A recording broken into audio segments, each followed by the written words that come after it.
Don't you think that these scare tactics about getting rid of Medicaid and Medicare are because they, in fact, have raped and pillaged those accounts? So they're so in the red, they've got to come up with something, and, it's time to get rid of them. Yes, because there's no money in them anyway, because they've already raped and pillaged Social Security to the point where it's no more. And, we're seeing, yes, I think that this scare tactic, who wants poor old people? Nobody. Yeah. That's like the worst thing ever. Funny. Yeah.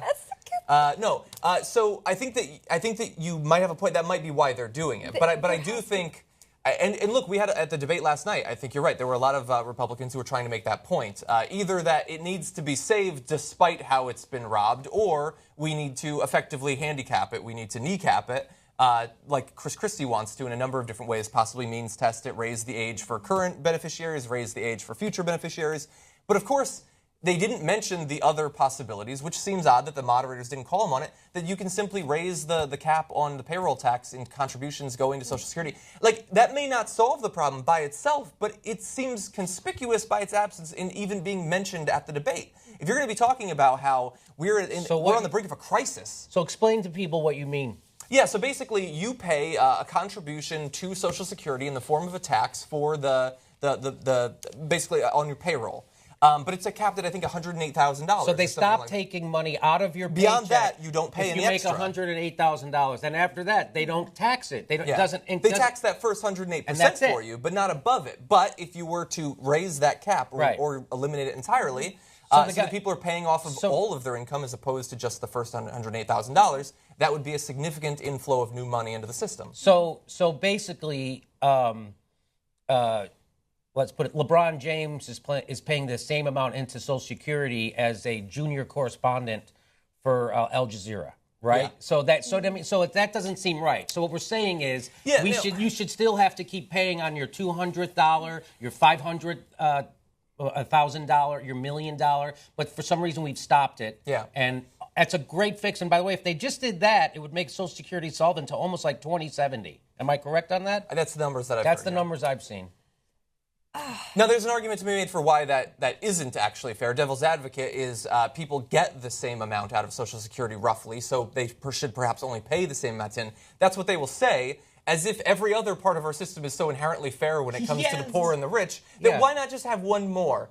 I would say that the long-term solvency of one of the most popular social programs in the history of the world is more important than these vague notions of how that is unfair, I would say. Or this, what really infuriated me listening to this debate was, Rand Paul, for example, wanting to raise the age. So they figured out that people die. Okay, it's 74. We're going to raise this to 72, 73. We're going to get you right before you die, and we're only going to give you a year. You worked your entire life. You put all of this money into Social Security. We're going to give you about a year or two of it before you kick the bucket. Just FYI, that's what we need to do, and just to save our system. I mean, that just made me so sick. I had to walk away from it. Well, that is so funny to hear guys like Chris Christie say that we have to raise the retirement age because we're living longer. No, you know what? First, two things.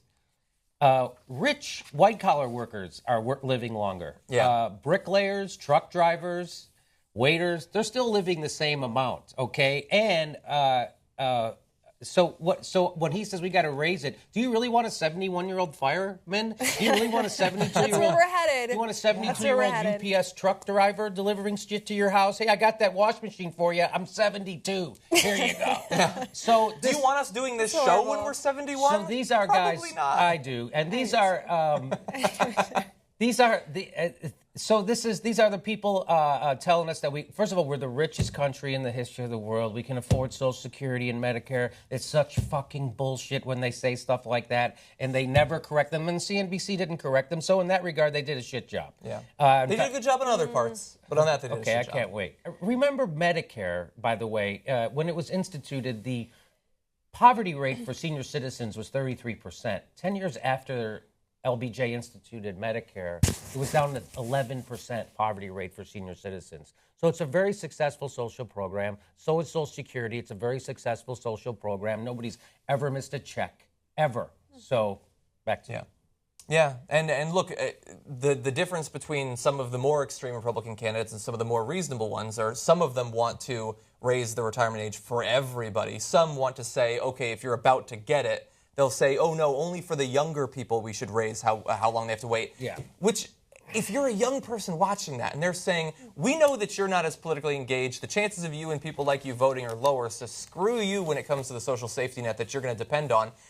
And you can understand why they might say that, because they know that young people generally don't plan ahead for their retirement. They think, oh, that's in decades. I'm going to be famous and wealthy then anyway. What do I have to worry about? Except that most of you, including me, are not going to be. We're probably going to be more in debt than we are right now. And we're going to need those programs later. So when people, including some of the reasonable ones, say that they're going to raise the age for eventual inductees into Social Security, that should scare you and it should cause you to look elsewhere.